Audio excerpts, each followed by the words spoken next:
should you sign up your books for Kindle Unlimited? Find out on today's episode. Today's episode is brought to you by Social Pilot, the social media and marketing tool for bloggers and small businesses. Join over 20,000 social media pros at servenomaster.com/socialpilot today. Are you tired of dealing with your boss? Do you feel underpaid and underappreciated? If you want to make it online, fire your boss and start living your retirement dreams now, then you've come to the right place. Welcome to Serve No Master Podcast, where you'll learn how to open new revenue streams and make money while you sleep. Presented live from a tropical island in the South Pacific by best-selling author Jonathan Green. Now, here's your host. Amazon is a very tricky kettle of fish because they're constantly changing the rules, constantly changing how things work, and they're constantly changing the names of things, which is my least favorite part. When you sign up for Kindle Unlimited as an author, you have to sign up for KDP Select, so it doesn't even have the same name. Now, KDP Select does a couple of things. Number one, people can rent your book. I, as a consumer, as a customer, pay $9.99 a month, $10 a month, to be a Kindle Unlimited customer. That means I can read any book that's in the Kindle Unlimited category for free. I pay $10 a month for all you can read. It's like a buffet of books, and I read far more than $10 a month. I was paying about $300 a month for books until Kindle Unlimited started. So for me, it's a massive savings. It's probably the best thing that I've ever, since sliced bread. I wish every book was on Kindle Unlimited as a reader. As an author, there are a couple of benefits. Number one, you get access to that pool of people. So you get paid on books that people don't even buy. It's pretty good. Number two, you can have, out of every 90 days, 5 days where you run a promotion. There are two types of promotion. You have to choose which one you want to run. You could do a Kindle countdown deal, which I've never done, or you can do a Kindle free. So that's where you take your book, it's normally $3, $10, whatever, and it's free for 1 to 5 days. Whenever you sign up for KDP Select, you sign up for a 90-day period of time, and in that, each time you re-sign up for it, you get those 5 days. Now, I only ever use 1 day, and I don't even use them every 3 months. For each book, I maybe do 1 or 2 days a year. But it's good to have it there so when your book dips, you can run one of those promotions and you can push traffic and rebuild the ranking. Now, when you sign up for KDP Select for Kindle Unlimited as an author, you agree not to sell the digital version of your book anywhere other than Amazon. That means you can't sell your book on iTunes, you can't sell your book on Kobo, you can't sell your book on any other platform. Amazon is rewarding you for exclusivity.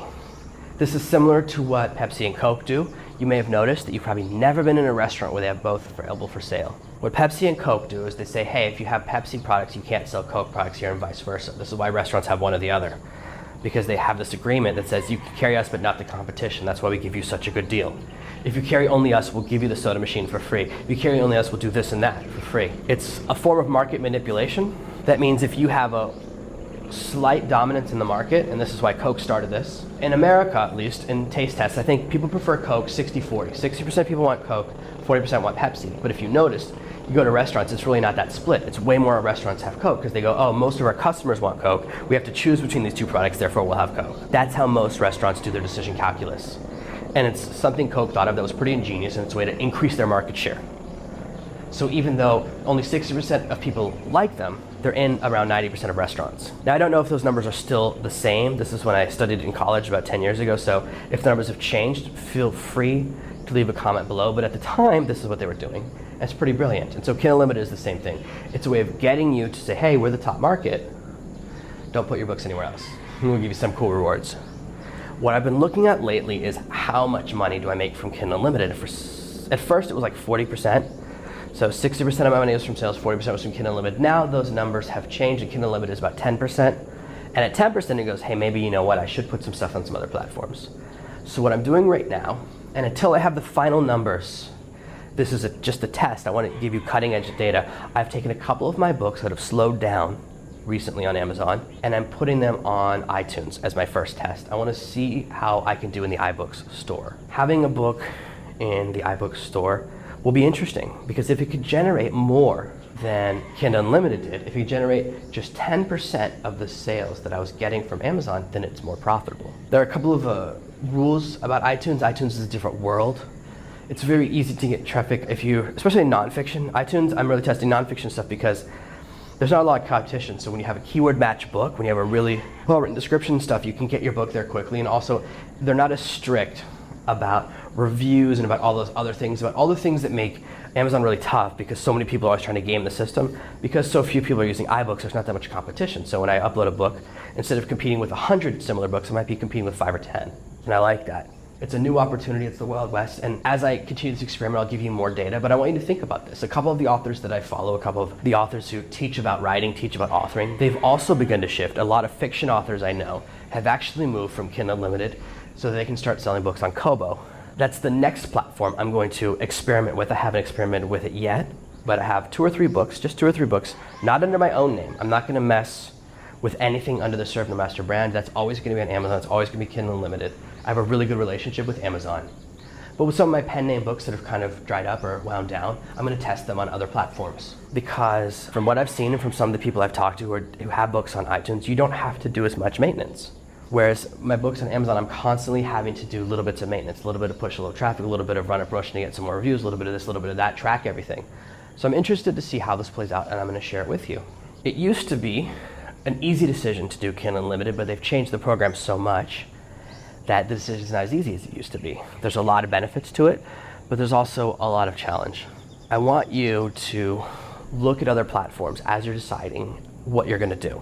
Even if you decide you want to put a book on Kobo, I think that you should do at least one Kindle Unlimited run. Do a 90-day one so that you can run a free promotion and follow the Breaking Over launch strategy, the Kindle Sniper launch strategy, and then you can take it off Kindle Unlimited because you've launched it once and now you're just doing maintenance. And whenever your book needs a little bit of push, you can drop it to 99 cents and do a promo. This is what I've been thinking about. This is the strategy that I've been thinking about adding in. And so I'm sharing it with you because I'm thinking about growing my business in a new direction, kind of diversifying. I always say that it's dangerous to have any single point of failure in your business.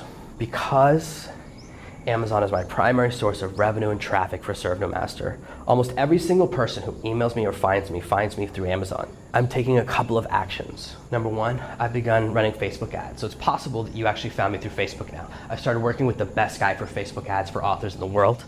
It took me 6 months to get him to work with me. I'm now working with the best Facebook ads for authors guy in the world. It took me 6 months to get him to work with me. But now we're working together, and so it's possible you found me that way. What I'm doing there is called diversification of traffic. I want a second traffic source. I want people to find me another way. Amazon is one of the biggest businesses in the world, but that doesn't mean anything. Big businesses fail all the time. Look what happened to Enron.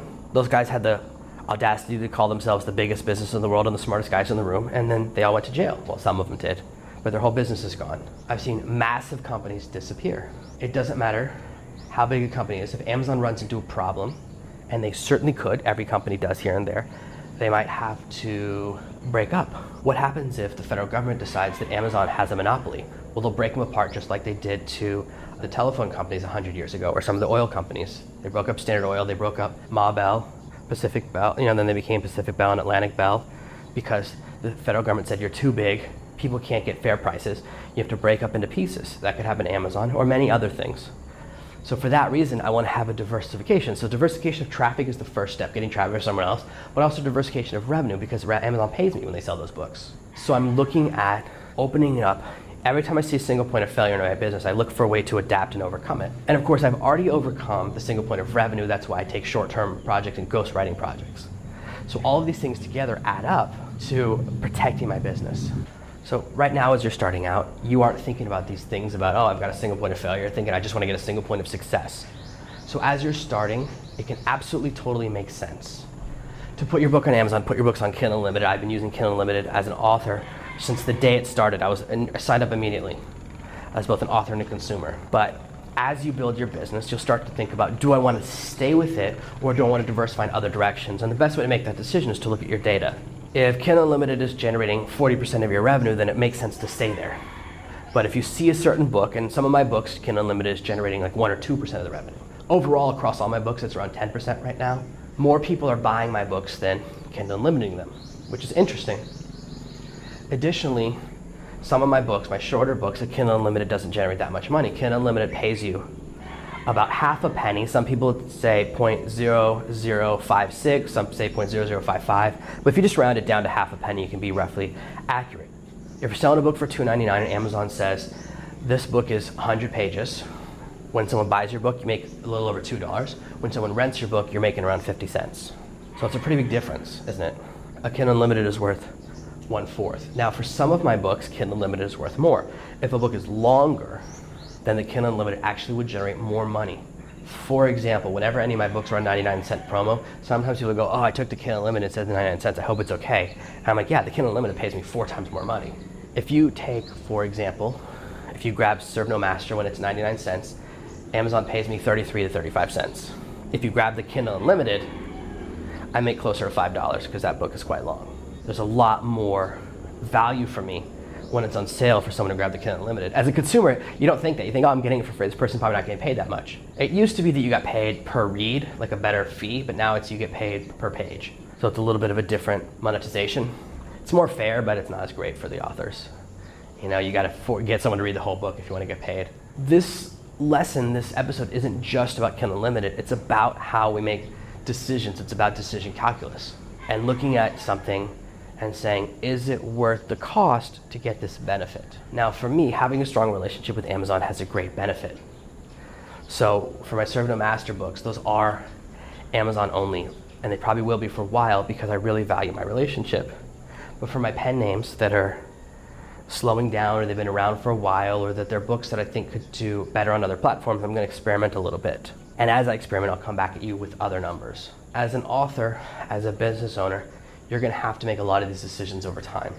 And you're going to have to say, is this benefit worth this cost? Is the additional 10% of money I make a month worth not being allowed to sell it anywhere else? Is it worth getting these 5 days of promotion that I barely use? I never use all 5 days, so that's not the big benefit for me. If they only gave me 1 day at every 90, that'd be fine. That's all I use. There are a lot of places in business where we have to make decisions, and it's the same type of thing when someone says, hey, I want you to write this for me, and I'll either pay you a flat fee or I'll pay you a percentage. There's pluses and minuses to both. When you take the flat fee, you know you're getting paid. When you do the percentage, you could make a lot more money over term, but there's more risk. Risk becomes part of the ratio. If you watch investment shows, and you know that's all I watch, greater risk means greater reward. When I wrote a book and they said, we'll give you either $1,000 or we'll give you 10%, I said, give me that 10%. I ended up making 100 times more money over the next several years. It turned out the percentage was the right thing. Sometimes you do that deal and they never release the book or they never sell it. You end up making nothing. And that happens. That's happened to me on a few projects.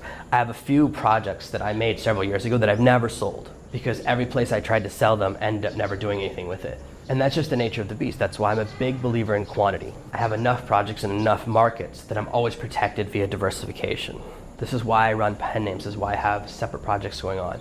So I want you to think about all of these things. I want you to think about your business and think about the decisions you're making. Each little decision, as much as Kindle Unlimited decision, also the other decisions. Say, here's the benefits, here's the costs. I'm in the middle right now of possibly changing my webinar software. The webinar software I use right now, GoToWebinar, I pay $200 a month. The competitor for their live and automated webinar software, which allows me to send replays so you can see an older webinar if you want really easily, it's $700 a year. So the trade-off is good financially. It's a third the price per year. Saves me a lot of money.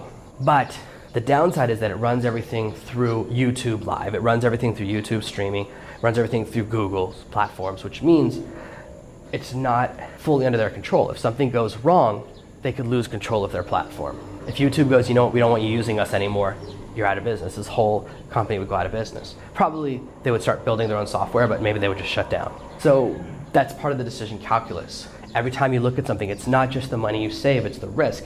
Now, if I close my GoToWebinar account, it's no big deal. I can reopen the same size account for the same price. It used to be, GoToWebinar was really expensive for a while, and they've lowered their prices in the last 6 months to a little bit more reasonable again. My size account for a while was $1,000 a month. So when I got it at $200 a month, that was a great deal. I bought it through a corporate thing. But now I can buy another way and it'll be similar price, no problem. So take a look at every decision you make. Say, how much is this gonna cost? How much is this gonna save me? Is this gonna save me more money? Is this gonna save me more time that it's worth the cost? Would I pay $1,000 a month for something that saves me $10 a month? No way, right? $1,000 is definitely more than 10 minutes of my time. So you look at these ratios whenever you're making decisions. It's easy to jump and chase the next software, the next software, the next software, but you end up having all this overhead. So as you are building your business, as you're building your empire, as you're deciding how to invest your time, how to invest your money, keep track of these principles. We don't want to have single points of failure in our business. Is this going to save me more money than it costs me? Do the benefits outweigh the costs?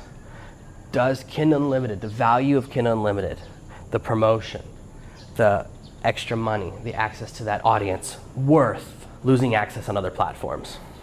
And as I run my tests, I'll have more data for you and I'll do a follow-up episode. But I just love to share with you my experiences so you can see what I'm doing in the moment. Instead of assuming I'm at the top of the mountain, I just want you to see that I'm further ahead of you on the mountain and that I still have challenges and struggles and I'm still learning things. There's no point at which you should stop learning and growing. So continue building your business, continue growing. Make these decisions. Take a look at Kindle Unlimited and decide if it's the right decision for you, and always be conscious of how you're building your business. That's how you can make the right decisions, and that's how you can really achieve epic freedom. Thank you for listening to this week's episode of Serve No Master. Make sure you subscribe so you never miss another episode. We'll be back tomorrow with more tips and tactics on how to escape that rat race. Head over to servenomaster.com/podcasts now for your chance to win a free copy of Jonathan's bestseller, Serve No Master. All you have to do is leave a 5-star review of this podcast. See you tomorrow. Thank you for listening to this episode of the Serve No Master podcast. Make sure to subscribe so you don't miss a single episode.